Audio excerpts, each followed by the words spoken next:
fasse devenir toujours plus des enfants de Dieu.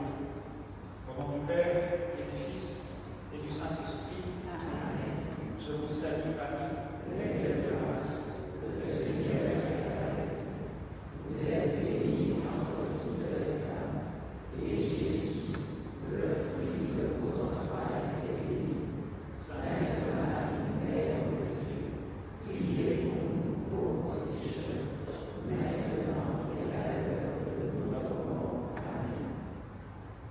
Alors aujourd'hui, cette semaine, et nous méditons la parole de Dieu, ce trésor, à travers le pardon. Le pardon et la foi peuvent désaltérer la soif. Voilà le titre, le thème de cette semaine. Le pardon et la foi. Deux trésors donc révélés par la parole de Dieu, qui sont comme des clés pour qu'elles agissent dans la vie, qu'elles ouvrent des portes qui sont fermées. Alors donc, comme nous avions dit déjà dès la première semaine, ce cadeau, cette révélation que Dieu nous a faite par sa parole, la Bible et les évangiles, eh bien, nous permettent à nous qui sommes enfants de Dieu d'avancer dans la sagesse. La sagesse non pas du monde, la sagesse divine. La sagesse du monde nous apprend comment acquérir, comment survivre dans cette société, comment acquérir toujours peut-être plus du matériel et trouver son bonheur, alors que la sagesse de Dieu, elle nous enseigne finalement un autre chemin, puisque au-delà du matériel et du bonheur éphémère, Dieu et sa parole nous enseignent que nous sommes appelés à vivre pour l'éternité. Voilà donc toute la sagesse que nous devons acquérir, que nous devons faire d'autres, parce que nous ne pouvons pas vivre pour un temps, mais vivre pour toujours avec Dieu. Alors aujourd'hui, c'est très important de comprendre ces petites clés que le Seigneur nous donne, le pardon. Et le pardon, donc ça commence fort, parce que finalement, c'est le plus important. Le pardon de Dieu, c'est le visage même de Dieu. Qui a déjà vu le Père? On va donner raison à un témoin de Dieu. Qui a déjà vu le Père? Merci. Voilà. Et si nous connaissons le Père, c'est grâce au Verbe, je vous l'ai dit 100 fois, grâce à la deuxième personne de la Trinité, sa mission, au Verbe, était de révéler justement le Père. Le Verbe, c'est celui qui agit, c'est celui qui va révéler l'amour de Dieu, au nom des deux autres, au nom du Père et de l'Esprit Saint. Donc, eh bien, il était normal que ce Verbe, finalement, prenne le rôle de celui qui va révéler, donc celui qui va montrer le visage, l'amour de Dieu. Le Verbe, donc, c'est le Christ, Jésus-Christ, le Messie. Et donc, ce visage que nous avons, c'est le Christ sur la croix, qui révèle quoi, finalement? Ça ne révèle pas un instrument de mort, ça ne révèle pas un homme qui souffre, mais ça révèle l'amour de Dieu. Ça révèle, comme disait saint Paul, Dieu a tant aimé le monde qu'il a donné son Fils unique pour nous sauver. Et cette croix, ce visage, nous révèle que Dieu est amour et qu'il se révèle dans le pardon, pas n'importe quel autre. Donc, la conjugaison de l'amour par excellence, c'est le pardon. Je pardonne, tu. Vous savez pas? Je pardonne, tu. Pardonne. Il. Pardonne. Nous. Pardonne. Pardonne. Il. Pardonne. Bravo. Tout est là. Le message de Dieu est là. Le pardon, donc, c'est l'arme de Dieu par excellence.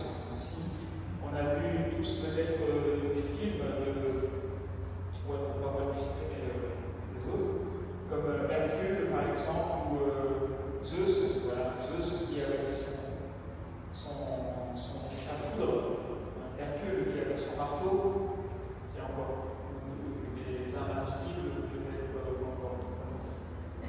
Thor. Thor qui avec le marteau, et dans d'autres films encore, chaque super-héros donc, a son arme favorite. Superman, lui, il a sa cape, il vole. Spider-Man, lui, qu'est-ce qu'il fait? Voilà, il a la puissance anti-araignée, etc. Bon. Alors Dieu, qu'est-ce qu'il a choisi pour vaincre le monde? Finalement, il a choisi que l'arme du pardon. C'est cette arme-là, finalement, donc que le Seigneur met en valeur, et c'est par cette arme, finalement, que nous aussi nous vaincrons le monde. Donc il est important de comprendre en première sagesse divine, finalement, lorsqu'on entre dans cette sagesse de les enfants de Dieu, c'est de comprendre que le pardon n'est pas une faiblesse, mais une force. Souvent, dans le monde, celui qui pardonne, c'est celui qui n'a pas le choix, celui qui est plus faible. Eh bien, le Seigneur nous enseigne que, au contraire, le pardon est force de Dieu. Et la force par excellence, c'est par le pardon que le Seigneur sauve le monde, qui va vaincre l'ennemi le plus puissant, puisque l'ennemi le plus puissant que nous connaissons, c'est la mort, introduite par le péché. Dieu donc va vaincre le péché et la mort par le pardon. La dernière phrase que le Seigneur dira sur la croix, Père,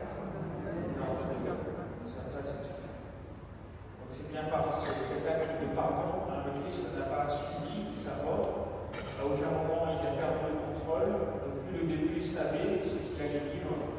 Et en passant par cette souffrance, en acceptant cette violence, en acceptant la haine, en la faisant sienne, eh bien, il l'a détruite. Il l'a détruite par ce simple mot, Père, pardonne-leur. Le pardon, donc, a vraiment une force inestimable et inestimée. Même si dans le monde, donc, celui qui pardonne, généralement, est vu comme un faible, pour les enfants de Dieu, pour ceux qui cherchent la sagesse divine, eh bien, ils comprendront avec le temps que finalement, le pardon, c'est ce qui nous donne des ailes, ce qui nous fait grandir, ce qui nous fait voler. Alors, dans la Bible, nous avons un bel exemple de celui qui a pardonné, qui a vu sa vie transformée, grâce au pardon. C'est Joseph. Vous connaissez Joseph? Lequel? Voilà, une qui suffit pour vous. Elle a dit lequel? Parce qu'il y a plusieurs Joseph. Donc, je parle de Joseph de l'Ancien Testament. Celui qui a vécu en Égypte. Alors, il avait toutes les raisons pour être amer, pour vivre dans l'amertume et dans le remords. Puisque lorsqu'il était jeune, il a été vendu par ses propres frères comme esclave. Alors qu'il vivait avec ses frères, il était heureux, un jour, eh bien, ses frères vont comploter pour le vendre. C'est comme ça qu'il va partir en Égypte, il va être arraché finalement à sa famille. Il va vivre en Égypte, et là encore ça va mal se passer, puisqu'injustement il va être mis en prison. Mais Joseph ne va pas en rester là. C'est là où on voit que finalement le pardon est une arme puissante. Joseph ne va pas en rester là. Au lieu de chercher la vengeance, de vivre dans l'amertume, dans le passé, il va bien balayer tout cela pour aller de l'avant. Qu'est-ce qui va se passer? Et finalement, Joseph va devenir l'intendant du roi, du prince d'Égypte. Il va devenir la deuxième personne la plus importante d'Égypte, celui qui va contrôler finalement le pays avec le temps, bien sûr. Et à la fin, un peu ironie du sort, on pourra dire, eh bien, ses propres frères vont aller en Égypte parce que à cette époque-là, ils vont vivre une grande famine dans toute la région. Et de cette grande famine, eh bien, toute la famille de Joseph va être obligée de se déporter, de partir de là où ils sont pour aller en Égypte et trouver un peu de quoi manger. Et là, par hasard, on est tombé sur Joseph. Joseph va leur pardonner, évidemment, il va même leur permettre de survivre. Il va leur donner à manger, il va leur donner un toit, il va leur permettre de repartir dans l'abondance. Finalement, Joseph va trouver le bonheur, non pas parce que justement il a gardé cette nature, mais finalement on a compris que Joseph avait coupé ce lien. Ce lien, c'est voit, c'est ce mal qui avait été fait contre lui et qu'il a décidé de ne pas garder comme un fardeau. Il a décidé de s'en libérer. Cela, on ne le comprend pas explicitement, mais on le comprend parce que le prisonnier, l'esclave des prisonniers, finalement, il va devenir intendant, il va devenir chef de la région d'Égypte. Et lorsque ses frères vont arriver, à ce moment-là, c'est là où on comprend bien que pendant tout ce temps, où il va réussir dans sa vie, où il va devenir l'intendant, il va devenir le bras droit, voilà, du pharaon.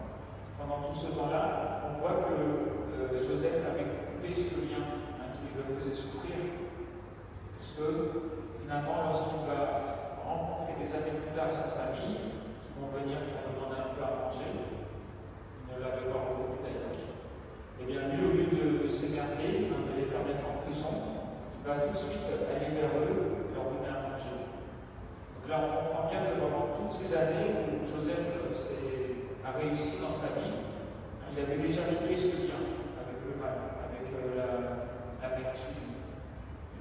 S'il en était autrement, finalement, peut-être que Joseph serait resté en prison, peut-être qu'il serait devenu un criminel, un voleur, un bandit. Mais finalement, c'était par la voie du pardon qu'il s'était soulagé de tout ce fardeau. Il s'était concentré sur l'essentiel finalement, celle de ce que le Seigneur lui permettait de vivre. Il était en Égypte et il est allé de l'avant. Il a cessé de regarder en arrière tout ce qu'on lui avait fait vivre pour regarder vers le futur, pour regarder le présent déjà et le futur. Donc, grâce à cela, Joseph va devenir le bras droit de Pharaon, il va se marier, il va avoir 2 enfants. Et là, ça montre encore bien que Joseph avait fait cette démarche de pardon dès le début, parce qu'il va appeler un de ses enfants. Comment il va l'appeler?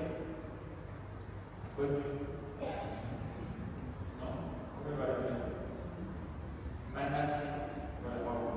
Il va l'appeler Manassé. Qui veut dire quoi?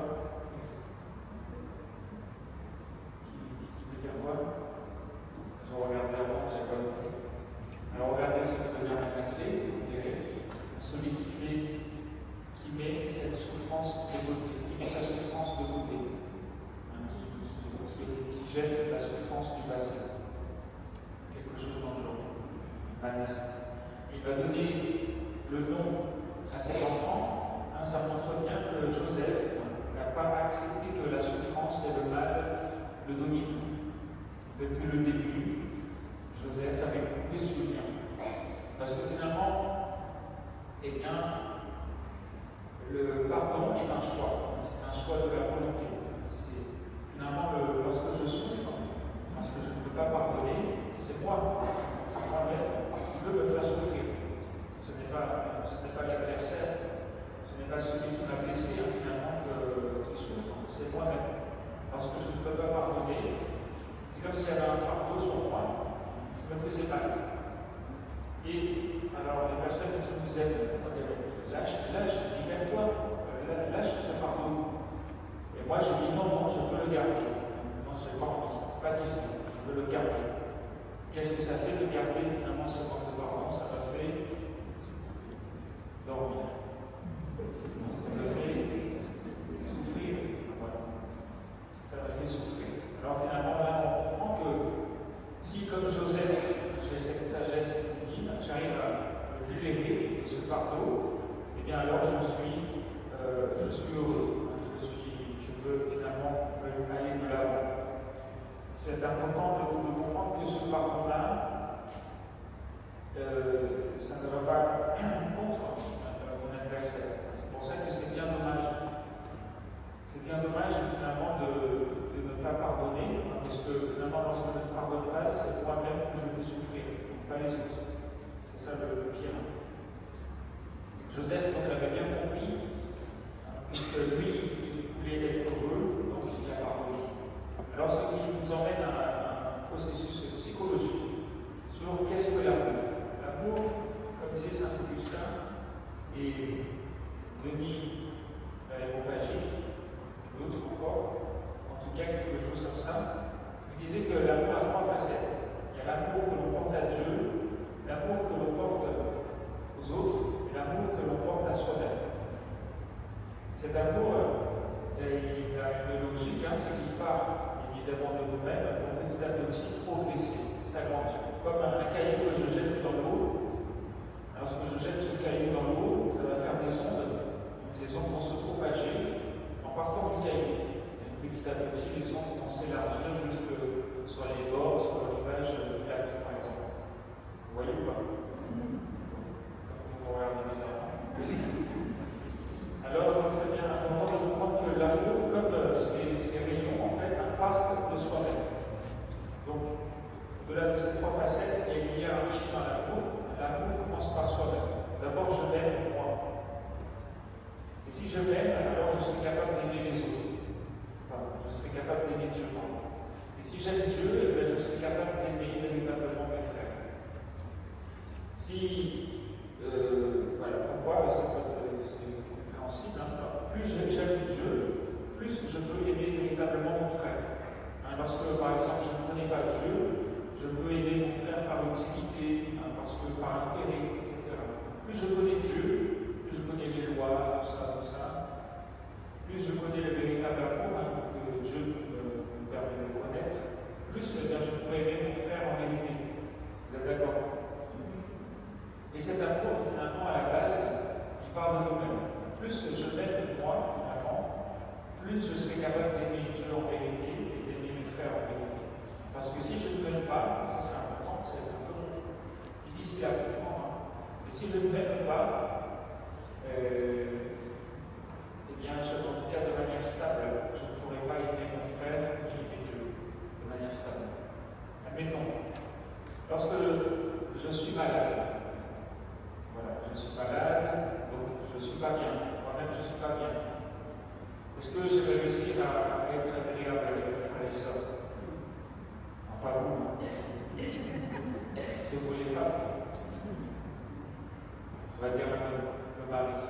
Le mari est malade, très malade. Est-ce qu'il va être agréable avec sa femme? Quand elle va lui parler, quand elle va lui dire est-ce que tu as nettoyé ça, tu as balayé? Est-ce qu'il va être agréable dans ça? Il y a des chances que le visage. Par contre, si jamais le mari a gagné au loto, il y a une bonne nouvelle, il a gagné au loto, il dit chérie, donne-moi ce que tu veux. Je vais faire la vaisselle. Ça, bon, ça c'est éphémère, mais en tout cas, ça parle, puisque c'est le sujet finalement. On voit que cet amour qui se donne part de la personne et que ça dépend beaucoup de la psychologie finalement de la personne. Si la personne est mal, si elle est malade, souffrante, on ne va pas facilement pouvoir aimer l'autre. Parce que nous-mêmes à l'intérieur on souffre, et bizarrement quand on souffre, l'amour, on n'arrive pas à lui donner excitation. Par contre, quand l'amour est en nous, pour la joie, facilement on arrive à donner la joie aux autres, parce que cette joie on peut la partager. C'est un peu cela que Saint Augustin disait. Donc, si je ne m'aime pas, si je ne m'aime pas, vraiment, si je ne me respecte pas, si je n'ai pas, par exemple, si je n'ai pas de grands projets pour moi-même, il y a des gens voilà, on va partir dans la psychologie. Mais il y a des gens, par exemple, voilà, qui se font des blessures sur eux-mêmes. Oui, vous savez ce que c'est? C'est ce qui arrive. Bon, pourtant, quand on les voit, ils sont comme tout le monde. Et pourtant, comme ils ne s'aiment pas, ils ne s'aiment pas. Ils ont quelque chose contre eux, ils ne s'aiment pas. Donc, ils n'ont pas de grands projets pour eux, ils sont rien. Alors, lorsqu'on est comme ça, dans cet état d'esprit, on peut faire des choses bien pour les autres de temps en temps. C'est-à-dire, de temps en temps, on peut le faire. Mais de manière stable, on n'a pas cette vision de l'autre. On ne va pas souhaiter à l'autre le meilleur, on ne va pas souhaiter à l'autre qu'il réussisse dans sa vie, parce que nous-mêmes, on ne sait pas. Nous-mêmes, on n'a pas de projet, on ne veut pas réussir dans sa vie, on ne sait même pas si on va vivre demain, parce qu'on ne sait pas. Vous voyez un peu mieux la différence? Encore aussi, on dit dans les relations amoureuses, voilà, on va dériver, que souvent, donc, on accepte que l'amour que l'on pense pouvoir mériter. On accepte que l'amour, on accepte de recevoir uniquement l'amour que l'on estime mériter. Vous comprenez ou pas? C'est-à-dire que j'avais vu un film qui était intéressant, c'était une fille qui avait grandi dans une mauvaise famille, pas de chance, on va dire. Qui avait une famille difficile, qui avait plein de difficultés.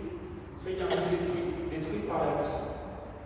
Finalement, cette fille, elle va enchaîner les mauvaises rencontres. Elle va faire que ça, que des gens, des garçons qui la battent, des garçons qui veulent escroquer, que des mauvais garçons, des garçons alcooliques, que des mauvais garçons.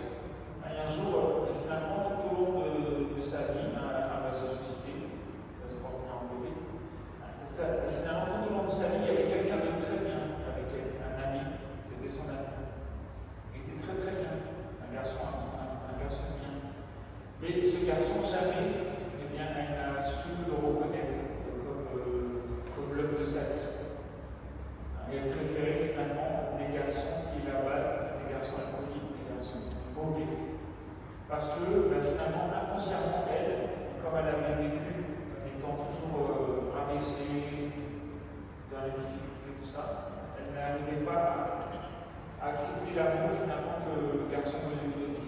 Pour elle méritait des garçons mauvais, parce que c'est ce qu'elle avait vécu, rabaissée, tout ça. Pour elle, c'est ce qu'elle estimait que voilà, son amour, ça la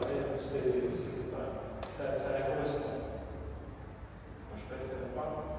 Voilà, donc là, on voit bien dans cette expérience-là que la fille, finalement, elle ne s'aimait pas. Elle n'avait pas appris à s'aimer d'ailleurs, parce qu'elle n'avait jamais eu quelqu'un qui l'aimait véritablement.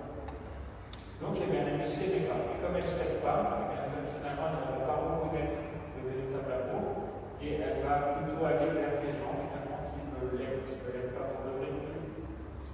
Bon, tout ça pour dire que, eh bien, pour aimer véritablement, il faut commencer par s'aimer soi-même. Il faut s'aimer soi-même en vérité. Donc, s'aimer soi-même, c'est le départ de tout l'amour, du pardon véritable. Au fond, est-ce que si je ne veux pas pardonner à l'autre, est-ce que c'est parce que le problème, c'est pas moi, finalement? Est-ce que c'est parce que je ne m'aime pas assez? Peut-être que, comme cette fille, je suis un peu comme cette fille, finalement, on va l'appeler cette fille, ça va être notre exemple. Comme cette fille qui ne s'aime pas et qui fait que les mauvais choix, peut-être que moi aussi je ne m'aime pas. Et du coup, je n'arrive pas à pardonner. Vous voyez? Pourquoi je dis cela? Parce que le pardon, finalement, c'est quand je veux être heureux. Lorsque je veux être heureux, je m'enlève ce fardeau. Cette fille, elle aurait pu dire, moi je veux être heureux. Mon ami, il est là à côté de moi et il est prêt à s'engager. Je n'ai qu'à le choisir lui. Mais non, j'ai fait l'erreur, je choisis un autre. Mais nous de même, je veux être heureux. Il suffit que je choisisse le pardon. Mais non, je ne m'aime pas, je préfère vivre dans l'amertume, dans la souffrance, dans la haine, la violence. Alors je choisis l'autre. Vous voyez ou pas? C'est parlant.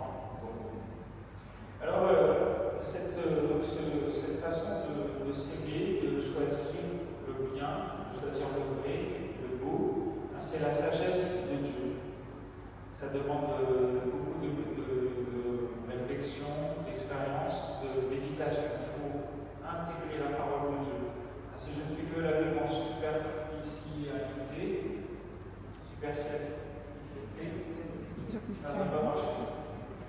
Il faut que je l'intègre, que je la fasse mienne. Donc, il faut vraiment méditer la parole de Dieu parce que c'est uniquement ça finalement que Dieu nous a donné, sa parole, et le cahier des sacrements. C'est à travers cela que je vais comprendre, que je vais apprendre à m'aimer.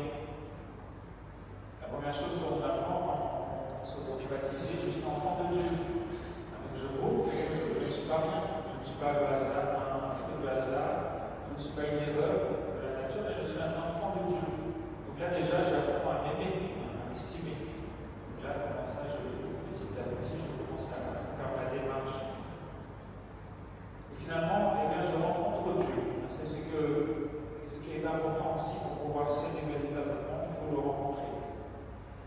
Le Seigneur, dernièrement, dans un évangile, disait à Pierre, ne suffit pas de pardonner 7 fois, mais 7 fois 70.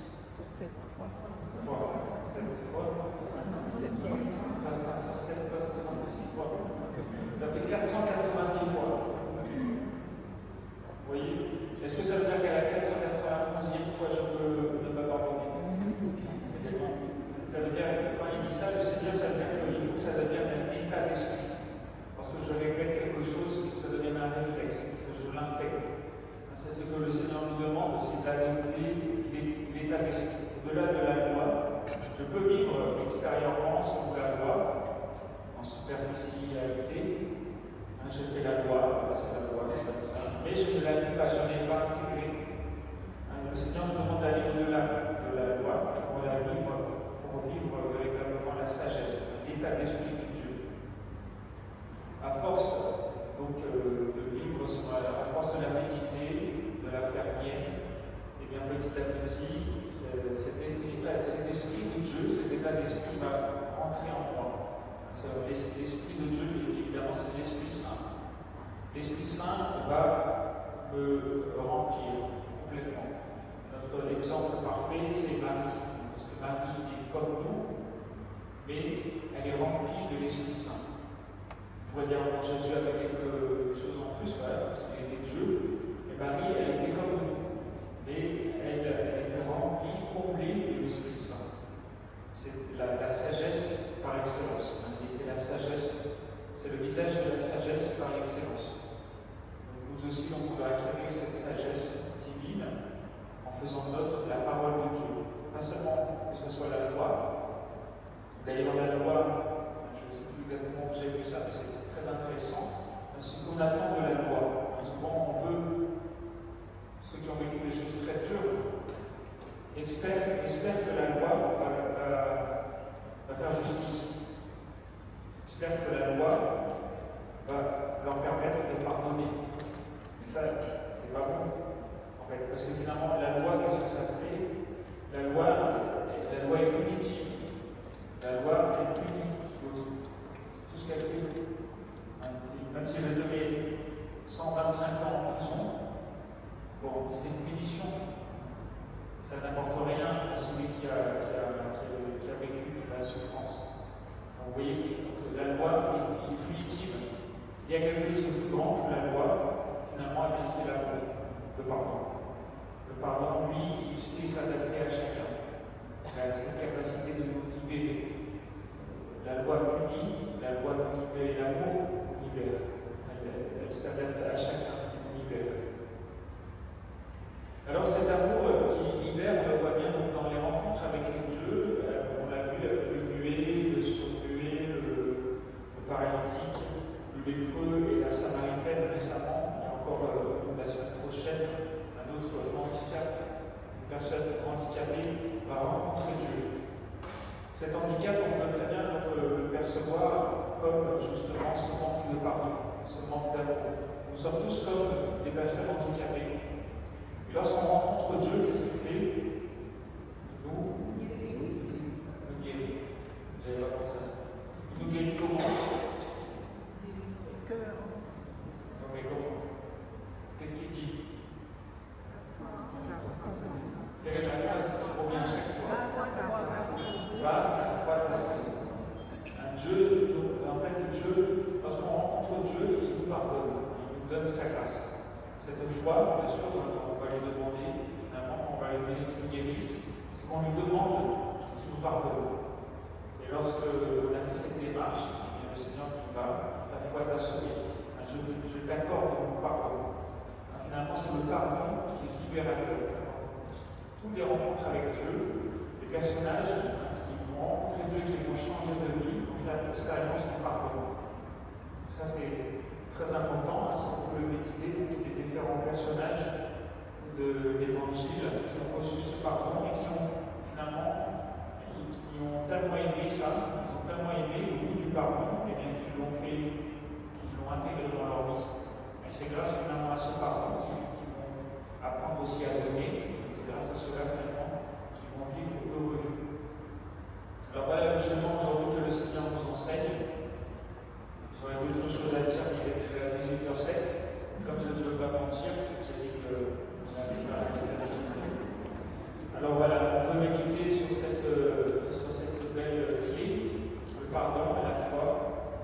ces belles clés que le Seigneur nous donne, non pas pour nous écraser, nous alourdir, nous donner des exercices à la maison, mais pour que nous puissions véritablement vivre comme des enfants de Dieu. Alors, eh bien, remercions le Seigneur pour tout cela et demandons-lui qu'il nous donne cette force, ce discernement chaque jour. Nous puissions goûter véritablement le fruit du pardon.